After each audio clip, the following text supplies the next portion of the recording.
What's up, everybody? Welcome to Deep Dives. This is where we dive deep into theology, issues of culture and society as well. My name is Gavin. I'm a pastor at New Springs Church here in Coral Springs, Florida. And today we're talking about who's in charge.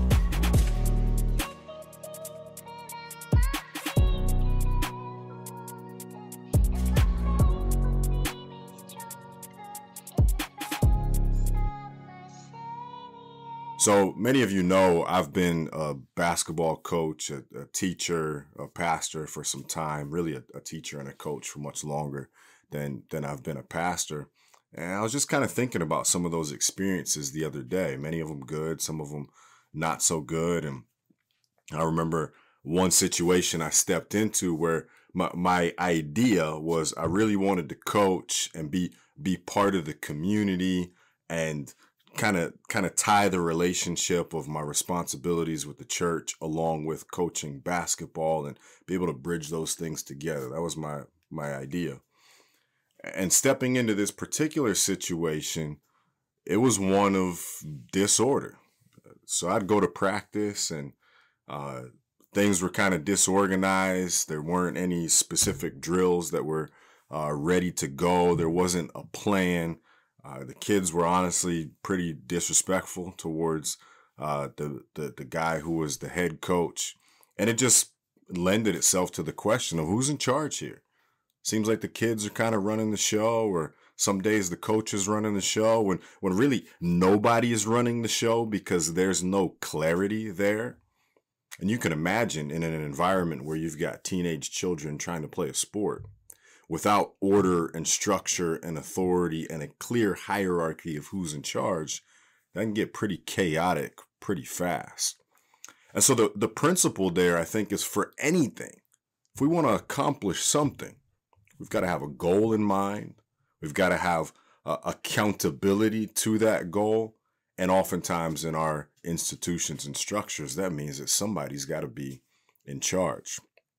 Well, maybe you've thought recently about who's in charge of your life. I think it's a great question. It's a valid question. It's something that we should probably have an answer to if we want to live our lives well. And so I want to explore today really three options that we have in front of us to determine who's in charge of our life, who makes the rules that we subscribe to. One popular idea out there is that the rules we subscribe to as a society are culturally determined. So the idea is that you've got a society that forms of a bunch of people of varying backgrounds and experiences, but as they kind of rub shoulders together in business and in art, in school, in education, and just in entertainment and culture, that eventually ideas start to rub against each other and morality is formed. I'm around this kind of person and that kind of person, and this is what they like and this is what they dislike. And so let's have some commonality, some common ground that all of us can accept and abide by. And we know that ebbs and flows with cultures and with time. I'm not a historian, but sometimes innovations like the Industrial Revolution or whatever they're calling today, some kind of technological revolution that we're in, some of those advancements in society change how we as a culture approach one another. They change how we see our purpose in life altogether. And so it begs the question, who's in charge? Is it just culturally determined? We kind of morph our ideology as time goes on, where as a almost 40-year-old man living in Western culture here in the United States of America, I can see over the years of my life that ideologies change. The things that we thought were good and positive are not so much good and positive anymore. Things that were considered to be even deplorable, things that are that we shouldn't be engaged in, are sometimes celebrated today. And so those ethics have changed even in my lifetime. And so as I'm watching the changing ethics, and maybe this happens to you as well, you kind of wonder, well, what's right? Was it right back then when the ethics were different? Or is it right now where the ethics are kind of new and people seem to be subscribing to new ideologies? How do I navigate those waters? Well, I think because of that difficulty, it's problematic to approach life in such a way that we believe that culture defines ethics, morality, and what I should do with my life. Culture changes all the time. It used to be okay to enslave black people. It used to be against the law to harbor Jewish citizens in Nazi Germany. Um, I think we can all agree that those cultural ideas are bad ones, and we're glad to be rid of those. And so, what's present in our culture today that we should be rid of? Well, that's a question that I wrestle with all the time, and I'm sure you do as well. But at least we can probably land that it's not safe, it's not wise to approach life expecting culture to define what my life is about, expecting culture to define what the rules of engagement with society are at any given time. So maybe that brings up the second one where I get to decide. So first we got culture, then we have me personally, individually, subjectively. I decide what's right and wrong based on what makes me feel good, based on how people respond to me. If I treat people in this way, this is how I can expect them to respond and the consequences and outcomes that flow from that. If I treat someone in a certain way and I consistently receive a positive outcome, then I can kind of internalize that information and try to repeat that in other situations. And so that kind of approach to rules is one of subjectivity, that I can decide and define for myself what I believe to be right or wrong. I think we live in a society that very much holds to that ideology. We use the phrase "your truth" pretty often. We give advice that says you've got to do what's best for you pretty often. I think if you scroll through social media or even call up a friend of yours right now and ask them for advice, somewhere along the line, they're liable to tell you that you should do what you feel is best. It's been ingrained in us in movies since we were kids. It's been taught to us in education. Again, being American citizens, oftentimes we're taught historically that there were these brave men and women who fought back, that were able to establish our country because they had different ideologies and they fought for it. Is that the right way to go, though? Are we supposed to determine what's right or wrong individually? I think that also can be problematic. Maybe the reasons aren't obvious, but one that stands out to me is that if my ideology clashes with yours, who's the arbiter outside of us that gets to determine which person is in fact correct? Or do we say, hey, you hold on to your truth and I hold on to mine and we go our separate ways? We know that that sounds idealistic because in many situations, there are ideologies that rub against one another and one must prevail over the other. I think historically there have been those that have interpreted society as being one of the survival of the fittest, right? And so if I've got an ideology that I want to hold to that clashes against yours, if I'm bigger, stronger, more powerful, have more money, have more influence, better networking, I can probably overpower your ideology simply by that power. And I'm not sure that that's the best way to go. And so when we think about who's in charge, who's making the rules here, is it culturally defined, where culture ebbs and flows over time?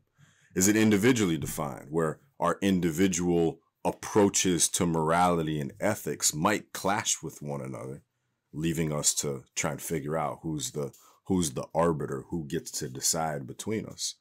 Or the third reality, which is God, a higher power, a supernatural being who is outside of us, who maybe fits that description of exactly what we talked about, the arbiter who can decide between two cultures, who can decide between two individuals and say, this is the moral standard by which all other moral standards are measured.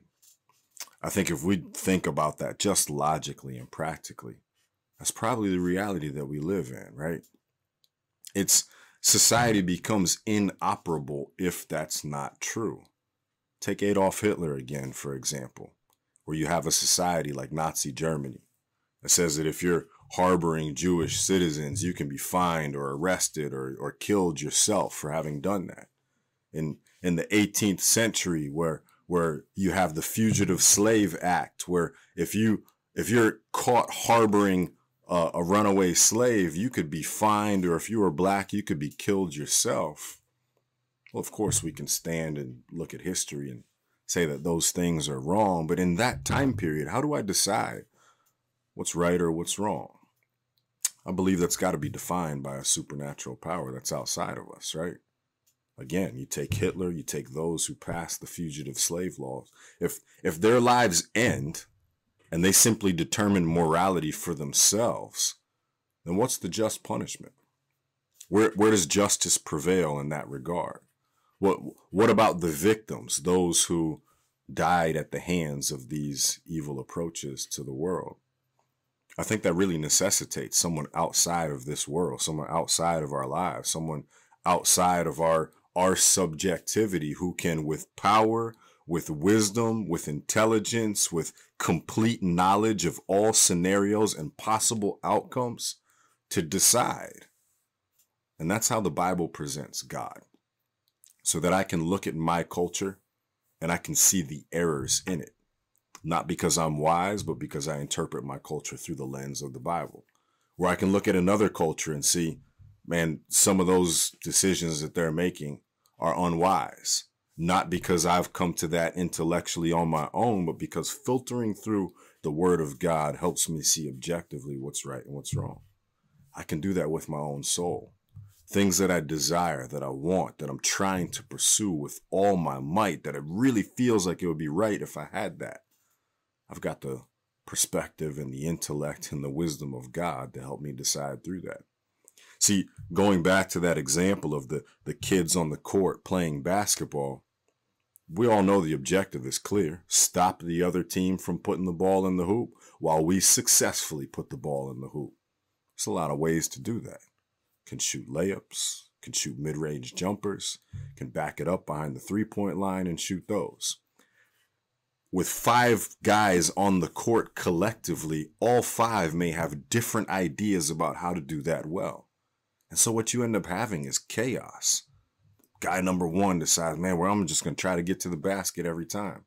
Guy number 2 thinks it would be better if you passed me the ball and let me shoot threes. Guy number 3 decides it would be better if I got into the middle and I got to shoot my jump shot a little bit closer to the basket. And if they can't agree, guess what's going to happen? That team's going to lose. It needs order. It needs structure. They need to know who's in charge. I think our society is the same way, where we need to know who it is that's in charge. It can't be culture. Culture ebbs and flows.